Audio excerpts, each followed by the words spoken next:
Pai. Louvado e exaltado seja o teu santo nome. Ó Deus maravilhoso, que alegria acordarmos pela manhã, ouvir o barulho, o cantar dos pássaros, sentir a brisa suave da manhã. Estar na sua presença é maravilhoso. E hoje, mais uma vez, o Senhor nos dá o privilégio de estarmos juntos entre irmãos, usando as ferramentas da internet, para estudarmos a Tua palavra e para orarmos uns pelos outros. Ó Deus, nessa semana o Senhor tem falado conosco poderosamente. O poder não está no pastor Janderson, não. O poder está no Espírito Santo. Porque sem o Espírito Santo nós não somos ninguém. Então hoje, ó Deus, que esse poder maravilhoso do Espírito Santo mais uma vez alcance o nosso coração, traga vigor ao nosso coração, revigore o abatido, revigore o cansado, revigore o estafado, revigore o angustiado, para que saiamos daqui e enfrentemos mais um dia com o poder dos altos céus. Devolva alegria nos lábios dessa pessoa, Senhor. Que o Senhor tire a depressão dessa pessoa, que o Senhor tire a ansiedade, que o Senhor tire o medo, que o Senhor restaure esse casamento que está desfacelado. Ó Deus, venha alcançar aquele filho que está afastado da tua igreja. Ó Deus, que o teu Santo Espírito venha quebrantar este coração. Ó Pai, venha também atuar sobre a vida dessa pessoa que tem enfrentado problemas sérios financeiros. Contas e mais contas, está desempregado. Ó Deus maravilhoso, que o Senhor venha surpreendê-lo em nome de Jesus, dando um emprego digno, abrindo as portas do emprego para que essa pessoa possa trabalhar e também ser fiel a Deus. Eu entrego ao Pai cada pessoa me assistindo e participando dessa oração, tanto pelo YouTube quanto pelo Zoom. São essas bênçãos que eu lhe peço e te agradeço. No doce nome de Jesus. Amém, amém e amém. Muito bem. A cada dia nós temos estudado a história de um personagem bíblico. Nós começamos a nossa semana no domingo estudando a história de Enoque. E aprendemos que Enoque ele foi capaz de andar com Deus. A demonstração de que amamos a Deus é quando andamos com Ele. E Enoque ele teve a capacidade de viver o céu antes de estar no céu, porque ele dedicava tempo e lugar para Deus, né? No segundo dia, nós estudamos a história de Moisés com o povo de Deus e aprendemos que nós temos o nosso mar vermelho, você tem o seu mar vermelho, você tem obstáculos, você tem dificuldades, eu não sei quais são suas dificuldades, mas você tem. E Deus, a mesma coisa que Deus falou para o povo e para Moisés, Deus fala para você. Ele fala, não temas. Ele fala, se aquiete, descanse em mim. Ele fala assim, eu vou pelejar por você, a sua luta é a minha luta. Você não está sozinho. E ele também diz, marche, continue marchando, não pare no meio do caminho, não pare no meio do deserto. Não, continue marchando, continue confiando em mim. No terceiro dia nós estudamos sobre Esther e sobre Mordecai. Nós aprendemos que eles aprenderam a viver por uma causa, né? Eles aprenderam a viver por uma causa. Não é a causa, não é Deus que precisa de mim. É eu que preciso da causa, é eu que preciso me envolver com as coisas de Deus, né? E ontem nós tivemos um belíssimo estudo também sobre a história de Jó, onde nós aprendemos que para Jó Deus era o suficiente. Jó perdeu tudo, Jó perdeu seus bens, Jó perdeu seus filhos, mas não ele não procurou culpados. Jó não apontou o dedo para Deus e não culpou Deus. Jó ele disse: Senhor, eu te adoro. Eu te adoro não por aquilo que o Senhor faz para mim, eu te adoro por aquilo que o Senhor é. Eu te amo, eu te adoro. Independentemente de como estou, o Senhor me basta. né? E hoje nós vamos estudar a história de um grande homem também, chamado Noé. Noé. Convido você a abrir a Bíblia aí em Hebreus capítulo 11. Abra sua Bíblia aí em Hebreus capítulo 11. É muito importante que você tenha a sua Bíblia aí consigo para você acompanhar. Hebreus capítulo 11, versículo 7. Achou? Amém? Vamos ler? Hebreus 11, 7, está lá no finalzinho da Bíblia. A Bíblia diz assim: pela fé, Noé, quando avisado a respeito das coisas que ainda não se viam, movido por santo temor, construiu uma arca para salvar sua família. Por meio da fé, ele condenou o mundo e tornou-se herdeiro da justiça, que é segundo a fé. A história de Noé é uma das mais amadas e conhecidas da Bíblia. Essa história, ela é cheia de detalhes e emoção. Encanta crianças e adultos há gerações. Mas às vezes nós esquecemos que essa história, ela está carregada de aplicações proféticas. Por exemplo, um dia, os discípulos se aproximaram de Jesus para perguntar quando chegaria o fim dos tempos. Isso está aqui registrado na Bíblia em Mateus 24. E os discípulos, eles foram claros com a pergunta. Eles queriam, de fato, anotar no calendário o dia e a hora do retorno de Cristo. No entanto, Jesus não respondeu, dando uma data para o fim dos tempos. Em vez disso, ele começou a falar dos sinais que aconteceriam próximo ao seu retorno. Além dos sinais, Jesus também ensinou que tipo de pessoa deveríamos ser para enfrentar os últimos dias dessa terra. E ele contou parábolas, ele falou detalhes sobre o estilo de vida, e também ele falou do caráter dos fiéis nos últimos dias. E dentro disso tudo, Jesus também usou a história de Noé como ilustração para dizer que os últimos dias dessa terra seriam como nos dias de Noé. Vejam, é como se Jesus fizesse um convite para estudarmos a história de Noé e aprendermos lições necessárias para os dias finais dessa terra.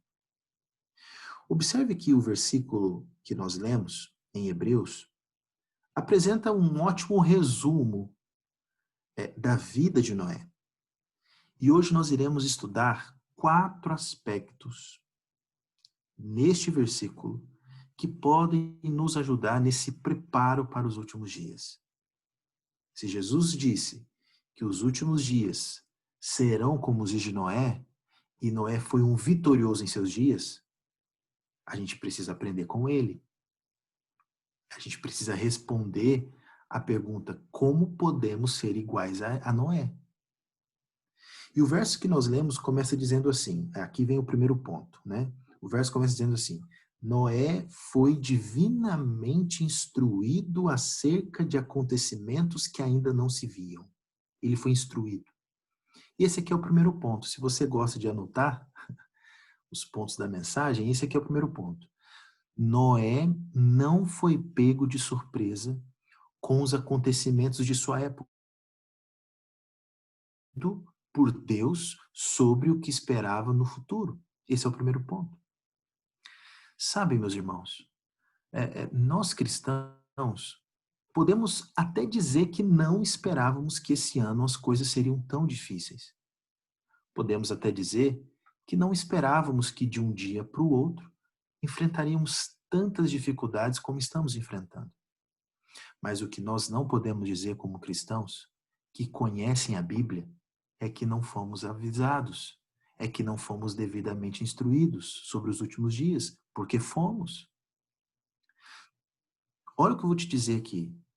Tudo o que estamos vivendo, tanto no aspecto moral, social, essa questão da violência, essa questão do egoísmo, da imoralidade, da corrupção, da fome, doenças, tudo isso está descrito na Bíblia de maneira clara. Não precisamos ser pegos de surpresa em relação aos últimos acontecimentos dessa terra, porque nós fomos devidamente avisados por Deus sobre o que iria acontecer. A grande questão é que, se você observar, em outros momentos na história da humanidade, Deus avisou de maneira clara o que iria acontecer e as pessoas que estavam vivendo na época desses acontecimentos não estavam alertas, não estavam preparadas para o que iria acontecer. Quer ver alguns exemplos? Quando você vê ali o momento da primeira vinda de Cristo. Irmãos, a primeira vinda de Cristo foi descrito em detalhes por todo o Antigo Testamento. Dezenas e dezenas de passagens apresentavam profecias sobre sua primeira vinda a essa terra. Mas as pessoas que viviam na época não estavam preparadas, mesmo estando avisadas. Quer um outro exemplo? Jesus várias vezes deixou claro aos seus discípulos que iria morrer, ressuscitar e em seguida voltaria para o céu. Várias vezes Jesus falou isso. Mas sabe o que aconteceu com os discípulos no domingo da ressurreição? Eles ficaram aflitos, angustiados, como se nunca tivessem sido avisados, pensando que Jesus estava morto e que toda a esperança de um Salvador estava acabada. Então, meus irmãos, olha aqui para o pastor. Nós precisamos estar atentos. Precisamos estar atentos quanto aos avisos de Deus. É possível que muitos de nós que temos acesso à palavra de Deus e estamos devidamente avisados do que vai acontecer, sejamos surpreendidos por algo que conhecíamos tão bem como a volta de Jesus. É por isso que Ellen White, a serva do Senhor, nos faz um alerta. Ela nos diz o seguinte, eu fiz questão de anotar aqui no livro Eventos Finais, e eu aproveito para recomendar, se você ainda não leu o livro Eventos Finais, leia este livro. Leia, você consegue na CPB. Olha o que diz aqui na página 16, olha o que ela diz. A solene verdade é que o dia do Senhor virá repentina e inesperadamente. Deve ser mantido não só perante as pessoas do mundo, mas também diante de nossas próprias igrejas. E ela termina dizendo assim: ninguém julgue estar isento do perigo de ser apanhado de surpresa. Forte isso aqui, né? Meu amigo, você já parou para pensar nisso aqui? Você já pensou na possibilidade de ser apanhado de surpresa no evento que você cantava sobre ele? Você já pensou na possibilidade de ser apanhado de surpresa no evento que você pregava sobre ele? Então, por que mesmo avisados, alguns não estão preparados ou não estarão preparados? Daí a importância da história de Noé. A história de Noé vai nos ajudar a entender isso e como podemos nos preparar de fato, estando avisados.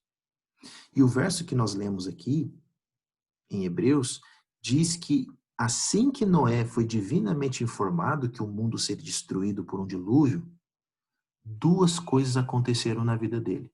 E eu queria chamar sua atenção para isso daqui. Duas coisas aconteceram. Assim que Noé foi avisado que o mundo seria destruído, duas coisas aconteceram. A primeira delas, Noé foi movido temor. Noé foi movido por um santo temor. Essa é a primeira coisa que aconteceu com ele. Foi então que ele começou a construir a arca.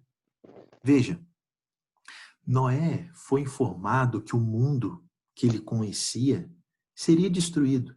Ele foi informado que tudo que ele havia construído durante seus 500 anos de vida seria coberto por águas. E nesse momento, Noé tinha duas opções. Se coloque na pele de Noé. Noé tinha duas opções. ou ele ficava desesperado, ou simplesmente cruzava os braços e esperava a destruição, ou ele poderia temer ao Senhor e agir pela causa que Deus havia colocado em suas mãos, que naquele momento era construir uma arca. Deus seja louvado porque Noé temeu a Deus e decidiu agir. Então, primeiro, ele creu que o Deus que havia dito que iria acontecer era verdade. E em seguida, ele agiu e foi construir a arca. A partir desse momento, queridos, toda a vida de Noé foi uma preparação contínua, concentrada, para que o que Deus lhe havia dito queria acontecer. Agora, deixa eu fazer uma pergunta para você. Você quer estar preparado para a vinda de Jesus? Sim ou não? Quantos querem?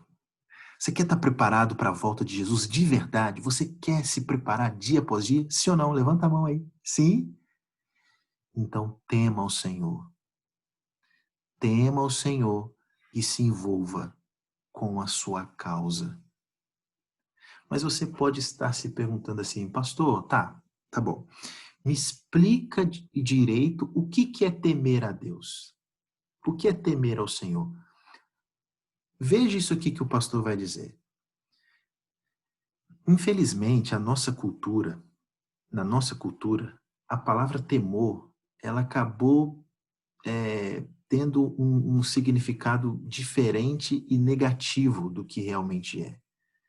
Muitas pessoas acham que temor é medo.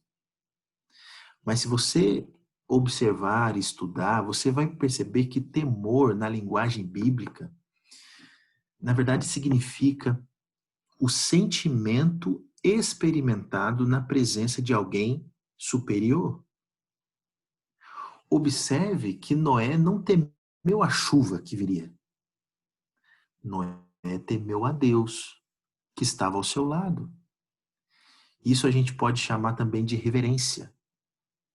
Queridos, é essencial que tenhamos comunhão e intimidade com Deus diariamente. Mas a verdadeira comunhão, ela deve nos levar a temer ao Senhor, obedecer à sua vontade e submeter-nos às suas instruções claras na Bíblia. Quando você vai em Romanos 3, lá, interessante que Paulo, ele lista várias coisas que estão levando a humanidade inteira à destruição. Ele fala daqueles que não amam a Deus. E quando você vai no versículo 18, ele termina dizendo que os que estão nesse caminho de destruição não têm temor diante dos olhos de Deus. Então, a palavra temor descreve alguém que em suas atividades, que no seu dia a dia, que em seu caráter, estão vivendo à sombra da eternidade. Temor é a atitude de alguém que sempre está consciente da presença de Deus em sua vida e que nunca esquece que prestará contas a Deus pelas coisas que faz. Sabe, meus irmãos, Noé levou tão a sério a palavra divina que quando outros estavam quebrando os mandamentos, ele estava guardando os mandamentos. Quando outros eram surdos ao chamado de Deus, Noé escutava. Você consegue perceber o contraste? Quando os outros ali de sua época, os homens e mulheres, riam de Deus, Noé adorava a Deus. Numa época, queridos, em que os homens esqueceram de Deus, desprezavam. Deus era para Noé a realidade suprema do mundo. Noé foi o único em sua geração que tomou partido por Deus em dias em que todos abandonavam a Deus. Será que o momento em que estamos vivendo não deve nos levar a pensar que a nossa vida religiosa pode não estar passando de aparência? Será que a nossa esposa, esposo, filhos e vizinhos conseguem perceber que vivemos aqui, mas não nos comportamos como alguém que já não é daqui? O livro Grande Conflito, de uma maneira enfática, nos faz uma advertência muito clara. Lá na página 491, eu trouxe aqui, eu queria ler para você. Olha o que diz lá no livro Grande Conflito. Perigosa é a condição dos que, cansando-se de vigiar, volvem às atrações do mundo. Enquanto o homem de negócios está perdido em busca de lucros, enquanto o amante dos prazeres procura satisfazer aos mesmos, enquanto a escrava da moda está a arranjar os seus adornos, pode ser que naquela hora o juiz de toda a terra pronuncie a sentença. Pesado foste na balança e foste achado em falta. Eu sei que esse texto é pesado. É forte, né? Mas note, essa citação aqui não está falando dos que não acreditam que Jesus irá voltar. Não. Esse texto aqui não está falando, ele não é para pessoas que não creem em Deus. Não, essa citação está falando dos que se cansaram de vigiar. Irmãos, essa citação, em outras palavras, é para mim e para você. Para nós da igreja. E talvez hoje eu estou aqui pregando para alguém, talvez essa semana eu estou pregando para pessoas, para alguns que talvez já estavam quase levantando a bandeirinha branca, dizendo, pastor, eu não estava aguentando mais. A carga está muito pesada. Mas em nome de Jesus, eu quero dizer uma coisa para você. Não desista, não desanime. Jesus está ao seu lado. Ele vai trazer forças para você. Ele vai revigorar você. Ele vai derramar o poder dos altos céus sobre a sua vida para você continuar marchando em nome de Jesus. Então não se canse de vigiar. Não se canse de ficar atento. Satanás, ele é Satanás 24 horas por dia. Mas não esqueça de que o Espírito Santo está à sua disposição também 24 horas por dia. Você diz amém? Mas talvez você esteja se perguntando assim, mas pastor, como é que eu faço então para não me distrair com as coisas dessa terra? Como é que eu faço para não perder a perspectiva de que o céu está muito próximo? A resposta também foi nos dada na vida de Noé. E sabe qual que é a resposta? Sabe qual que é a resposta para que você não perca o foco? Sabe qual que é a resposta para você nesta manhã? Você que talvez está desanimado, você que talvez está triste, você que está abatido, angustiado, sabe qual que é? Olha aqui, pastor, olha aqui. Sabe o que a gente aprende com Noé? Construa a arca. Sim, o chamado de Deus para a sua vida é que você construa a arca. Construa a arca. Você sabe que a arca, naquele momento, para Noé, sabe o que significava? A causa de Deus. A arca era o meio planejado por Deus para a salvação de todos aqueles que crescem na verdade apresentada por Noé. Era a causa de Deus. Irmãos, Noé acreditava tanto que o mundo seria destruído, Noé acreditava tanto na palavra de Deus, que o fim estava próximo, que imediatamente ele se envolveu completamente com aquilo que oferecia salvação para as pessoas da sua geração. E esse aqui é o segundo ponto que nós aprendemos aqui com esse texto aqui de Hebreus falando sobre Noé. Noé se envolveu completamente com a causa. Então, se você quer manter-se sempre alerta, trabalhe pela causa de Deus. Irmãos, Noé levou tão a sério a palavra de Deus que ele arriscou tudo por ela. Às vezes, quando nós ouvimos a história da construção da arca, nós não compreendemos bem o que ela envolve. Mas ao construir a arca, irmãos, Noé arriscou tudo que ele tinha e tudo que era. Quando Noé começou a construir aquele grande barco, ele estava arriscando sua reputação, o respeito, por causa da mensagem. Mas ele cria tanto na mensagem, ele acreditava tanto, que ele não se importava com a sua reputação, e sim com a sua pregação. As pessoas zombavam de Noé o tempo todo, mas ele não tinha medo de se expor pela mensagem que ele amava, que dirigia o seu coração. Ei, olha aqui o pastor. Você já imaginou Noé indo para a faculdade escondendo que era cristão?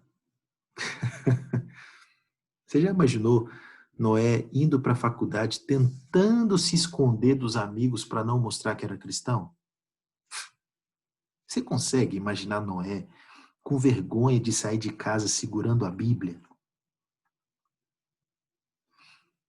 Eu até lembrei aqui de uma história. Certo dia, um pastor foi conversar com um jovem, né, que era da igreja dele, que há alguns meses havia ingressado na faculdade. E o pastor chegou para ele e perguntou assim: Jovem, você está tendo alguma dificuldade na faculdade por causa da sua fé? Muitas vezes a faculdade é um ambiente tão difícil para um cristão. E o jovem respondeu assim para aquele pastor: Pastor, não, eu não estou tendo nenhum problema não. Eu já estou lá 6 meses e ninguém ainda sabe que eu sou um cristão. Eu imagino que o nome desse jovem não era Noé. Mas vejam, ao construir a arca, Noé não estava apenas pregando a mensagem, ele estava fazendo investimento.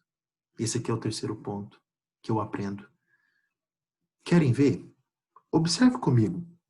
Noé investiu o seu tempo na construção da arca. Sim ou não?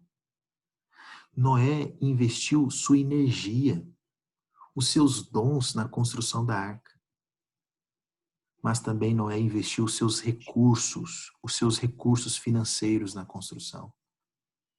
Você sabe que Noé, quando ele recebe essa missão de Deus, ele teve todas as instruções de Deus para a construção da arca. Deus deu o comprimento para ele, Deus deu a altura, a largura, a quantidade de andares, como seria por dentro, como seria por fora, Deus deu tudo.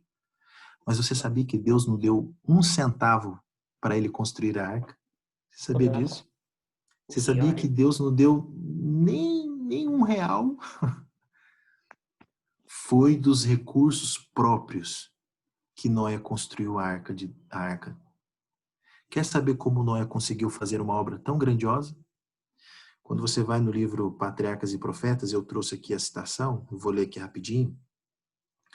Lá na página 95, lá diz assim: tudo quanto possuía, Noé empregou na arca. Ah, irmãos, Noé levava tão a sério a mensagem de salvação que apresentava, que ele tomou a decisão de entregar tudo por essa causa. E olha que ele não conhecia o que está escrito em Mateus 6:21, que diz: onde estiver o teu tesouro, aí estará também o teu coração. Mas ele vivia à altura dessas palavras. Ele vivia essas palavras na prática. Ele não enxergava que isso era uma causa simplesmente da igreja, mas sim era uma causa de salvação. Irmãos, Noé tinha em mente a brevidade do tempo e isso o levava a agir. Você consegue imaginar Noé esperando o dilúvio e ajuntando tesouros nessa terra? Você consegue imaginar Noé esperando a destruição do mundo e negando-se a entregar tudo o que possuía para a causa de Deus? Sabe, meus irmãos, se você não está completamente envolvido com tudo que tem na pregação do Evangelho, você deveria se perguntar se realmente está consciente do breve retorno de Jesus. Você deveria se perguntar se realmente está consciente do que logo, logo vai acontecer nessa terra. E sabe, eu vou dizer uma coisa para você. Com toda essa crise econômica que estamos vivendo, seremos fortemente tentados a sermos infiéis nos dízimos e ofertas. E talvez hoje eu estou pregando para alguém que está sendo muito tentado a ser infiel em devolver aquilo que é de Deus, em continuar participando na pregação do Evangelho através dos recursos no mundo inteiro. Você vai ser muito tentado diante dessa crise a não ser fiel. Mas esse é o momento de dizermos com está em crise. A economia está em crise, mas a minha fidelidade a Deus não está em crise. Que tal você escrever isso aí no chat? O mundo está em crise, mas a minha fidelidade a Deus não está em crise. A mensagem que temos, nós temos que proclamá-la em todo o mundo. E ela ainda não foi finalizada. E com muito ou pouco recurso, nós devemos continuar avante, porque a obra continua. Esse compromisso de Noé de entregar tudo pela causa que proclamava, o texto que nós lemos em Hebreus 11, verso 7, diz que gerou um fruto incrível. Quando Noé construiu a arca, toda a família de Noé foi salva. Vejam, a arca não deveria ser apenas para a família de Noé, certo? Mas ela foi beneficiada. Foi a mais beneficiada. Noé investiu na construção de algo que traria salvação para sua casa. Isso aqui eu aprendo também com a história de Noé. E eu quero fazer uma pergunta para você. Essa pergunta é a pergunta do pastor para a ovelha. Eu não sei onde você está assistindo essa mensagem, se você está assistindo já no seu trabalho, se você está assistindo aí no seu quarto, na sua casa, eu não sei. Mas escuta essa pergunta que o pastor vai te fazer. O que você está construindo para a sua família, hein? Será que não estamos dando aos nossos filhos apenas coisas que irão prendê-los mais ainda o coração deles nessa terra? Será que não estamos dando aos nossos filhos coisas que façam com que eles percam a vontade de estar no céu? Ei, olha aqui para mim em nome de Jesus. Construa a arca. Sabe o que é isso? Envolva sua família na causa de Deus. Viva a causa de Deus para que isso venha transbordar sobre a sua casa. Construa a arca. Mas talvez tem pessoas que estão dizendo assim, pastor, o diabo ele tem tentado destruir a minha família.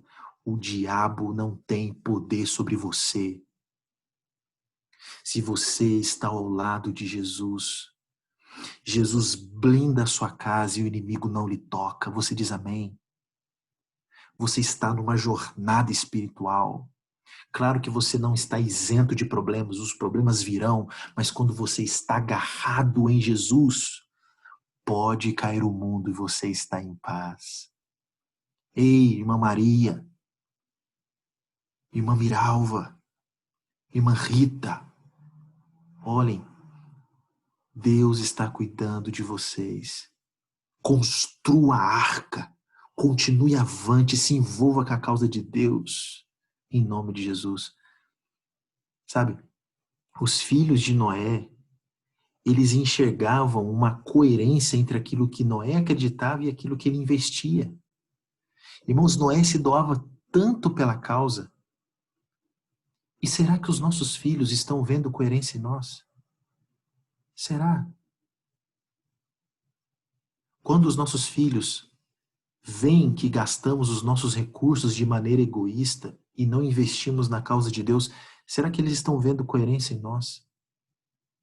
Quando os nossos filhos veem que somos pessoas de destaque no nosso trabalho, mas enterramos os nossos dons para as coisas de Deus, será que eles estão vendo coerência em nós? Para caminhar para a parte final, irmãos, eu fico imaginando, sabe? o dia em que Noé não possuía mais nada na terra, porque tudo ele já tinha investido na causa de Deus. Eu fico imaginando os filhos dele perguntando para ele: pai, onde é que nós vamos dormir hoje? Você investiu tudo na arca? Eu fico imaginando Noé respondendo: filhos, hoje nós vamos dormir na arca. Já não temos nada nessa terra, mas estamos salvos do dilúvio que virá. Imagine Noé dizendo isso para os filhos. Imagine Noé dizendo assim para os filhos: tudo que nós temos, filhos, tudo que possuímos está na causa de Deus. Porque não há nada nesse momento mais importante do que a causa de Deus. Irmãos, eu vou dizer uma coisa para vocês. Se Noé dissesse: eu creio no dilúvio, mas não quero me envolver com a obra da construção da arca, amigos, a história de Noé seria trágica. E o mesmo pode ser dito de cada um de nós. Conhecemos e pregamos sobre o breve retorno de Jesus, mas nossas obras devem demonstrar que estamos vivendo à altura do reino que esperamos. Portanto, ensine os seus filhos o que significa uma vida de fidelidade, uma vida de entrega completa, mas ensine de maneira prática. Viva isso. E esse menino, seus filhos, farão. Esse ensino fará toda a diferença na vida deles. Deus poderia entregar a arca pronta para Noé. É ou não é verdade? Poderia. Deus poderia entregar tudo prontinho. Mas quando Noé se envolveu investindo-se na causa de Deus, isso fazia parte do preparo de Noé e de sua família. Deixa eu te dizer uma coisa, você já parou para pensar que o fato de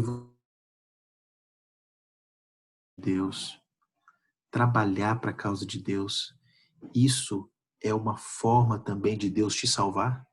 Você nunca parou para pensar nisso? E que isso também faz parte de um preparo até da sua família? Caminhando para a parte final, eu queria ler aqui uma citação de Ellen White no livro Testemunhos para a Igreja, volume 5, página 135. Olha o que ela diz aqui, isso aqui é muito forte. Ela diz assim: nenhum de nós deve esperar que quando as últimas grandes provas nos sobrevierem, desenvolvamos então no momento um espírito de renúncia e dedicação completa. Não absolutamente. Esse espírito tem de ser desenvolvido com as nossas experiências diárias, incutindo na alma e coração de nossos filhos, tanto pelo ensino como pelo exemplo. Ah, meus amigos, que exemplo nós temos dado à nossa família? Tem você sido um exemplo de fidelidade, de entrega, compromisso com a causa de Deus e transformação do caráter?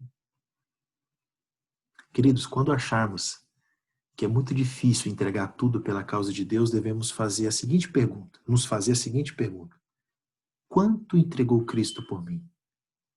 Quanto? Esse pensamento, quando vier à sua cabeça, vai ofuscar tudo aquilo que te impede de se entregar totalmente a Jesus. Porque aí você vai pensar naquele Jesus que suou gotas de sangue. Você vai pensar em Jesus quando ele foi julgado, ridicularizado, insultado. Você vai imaginar o momento que uma coroa de espinhos foi colocado sobre a sua cabeça. Você vai pensar naqueles momentos de dor e agonia que ele passou. E aí você vai pensar assim: estou eu realmente entregando muito pela causa da cruz? Para finalizar, a última coisa que eu aprendo aqui com Noé: Noé se tornou herdeiro da justiça. Herdeiro da justiça. Noé e sua família foram salvos da destruição que atingiria a terra, se envolvendo com a causa de Deus.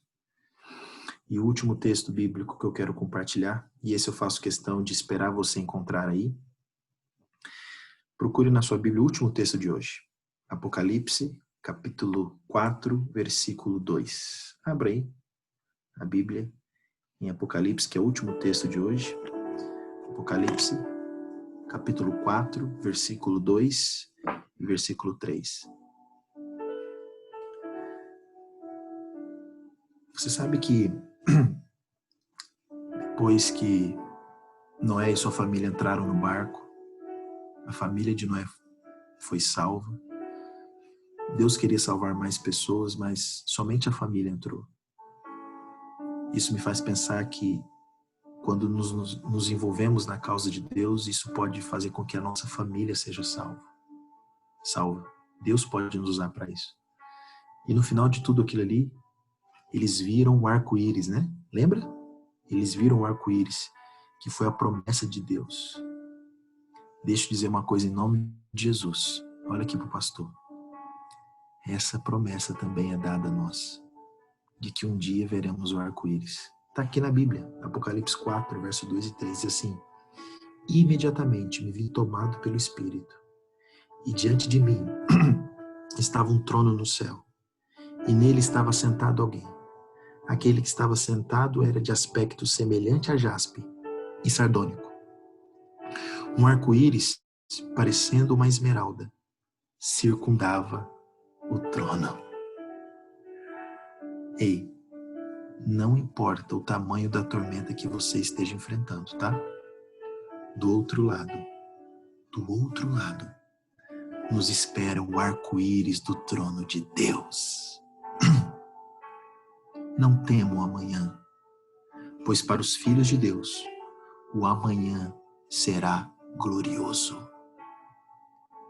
E eu lembro que Davi diz: o choro pode durar a noite inteira, mas a alegria virá no amanhecer. Você verá o arco-íris, que é a promessa de Deus, que em nossos dias será Ele voltando para nos buscar. Jesus está voltando e Ele vai nos buscar, Ele vai buscar você. Então se prepare. Se prepare para ser uma bênção na vida das pessoas e também na vida da sua família. Tá? Esses dias alguém me fez uma pergunta assim: pastor, como é que o senhor acha que a igreja será depois de toda essa crise que estamos passando? E eu, amigos, respondi com toda a convicção. Eu disse assim: a igreja será melhor e mais poderosa do que antes. Porque eu creio que não seremos mais os mesmos cristãos. Ei, em nome de Jesus, não seja o mesmo cristão que antes. Seja melhor. Seja mais envolvido com a causa de Deus. Seja alguém que busque mais o Espírito Santo. É por isso que estamos fazendo esses 46 dias com Deus, irmãos. Sabe por quê? Irmãos, a gente tem que sair do raso. A gente tem que sair do raso, do nosso relacionamento raso com Deus. A gente tem que ir mais profundo com Deus, ter mais intimidade. Então diga assim aí no chat: eu quero sair do raso e eu quero ter um relacionamento mais profundo com Deus. Em nome de Jesus, não seja o mesmo cristão que antes, seja melhor, seja mais envolvido. Eu gostaria de finalizar fazendo um apelo para você. É hoje você dizer a Deus: Senhor, eu entendi a mensagem, a tua palavra falou comigo. Hoje eu aceito essa verdade para a minha vida. Que hoje você possa dizer: eu não quero ser pego de surpresa. Quero a cada dia estar firme e me preparar para o futuro que Deus me reserva. Eu quero me envolver completamente com aquilo que oferece salvação para as pessoas. Que hoje você possa dizer: eu quero estar envolvido com a construção da arca. Eu quero construir a arca. Diga aí no chat: eu quero construir a arca, que é a causa de Deus. Eu quero investir o que for necessário para que essa causa continue avançando. Eu quero investir o meu tempo, eu quero investir os meus dons e talentos, eu quero investir os meus recursos através dos dízimos e ofertas. Talvez hoje eu estou pregando para alguém que tem negligenciado essa questão dos dízimos e ofertas. Seja fiel ao Senhor, em nome de Jesus. E diga para Ele assim: eu quero me tornar herdeiro da justiça. Amém? Se a mensagem de hoje atingiu o seu coração, se hoje você quer construir a arca, Se hoje você quer dizer assim, não sou eu mais quem vivo, mas Cristo vive em mim. Se é o seu desejo, do fundo do seu coração, feche seus olhos e vamos orar juntos. Santo Deus, Santo Pai, bendito e exaltado seja o teu nome. Mais uma vez, ó Deus, nós estudamos uma belíssima história, a história de Noé. E aprendemos tantas coisas, Senhor. Aprendemos que nós devemos construir a arca em nossos dias. E isso significa nos envolver com a causa de Deus. Pai, tem tantas pessoas aqui que eu estou falando agora que são tão talentosas. E às vezes a gente acha que o dom é só quem prega e canta. Isso é uma mentira. Porque existem tantos dons. Existe o dom de cuidar de crianças. Existe o dom de ser diácono, diaconisa. Existe o dom de cuidar de idosos. Existe o dom da ação missionária. Existe o dom de cuidar da área social, da ASA. Existe o dom de cuidar da área da saúde. Existe o dom de trabalhar com as mulheres, no Ministério da Mulher. Existe o dom de trabalhar com os desbravadores. Tudo isso é uma forma de construir a arca. Mas, Pai, às vezes a gente fica tão preso às coisas dessa terra que às vezes a arca que a gente deveria construir, ela fica pela metade. E a nossa família sofre com isso. Mas, Senhor, que possamos ser um exemplo para a nossa casa, para o nosso cônjuge, para os nossos filhos, de uma pessoa que sempre será envolvido com a causa de Deus. Nos ajude também, Senhor, a sermos fiéis com os nossos dons, talentos, com o nosso tempo e também com os nossos recursos. Que não sejamos egoístas, mas que possamos investir os nossos recursos na pregação do Evangelho. Eu entrego essa pessoa que ora comigo agora nas tuas mãos. Eu não sei o que essa pessoa tem passado, Pai. Talvez eu estou pregando para a gente aqui que é o único adventista em casa. Único adventista em casa. Eu peço a Deus que o Senhor dê sabedoria para essa pessoa. Que o Senhor ajude essa pessoa em nome de Jesus, para que ela seja uma bênção em sua casa e para as pessoas ao seu redor. Entrego esse dia nas tuas mãos, ó Pai. Que possamos no nosso trabalho, em todo lugar, louvarmos o teu nome pelas bênçãos, em nome de Jesus. Amém, amém e amém.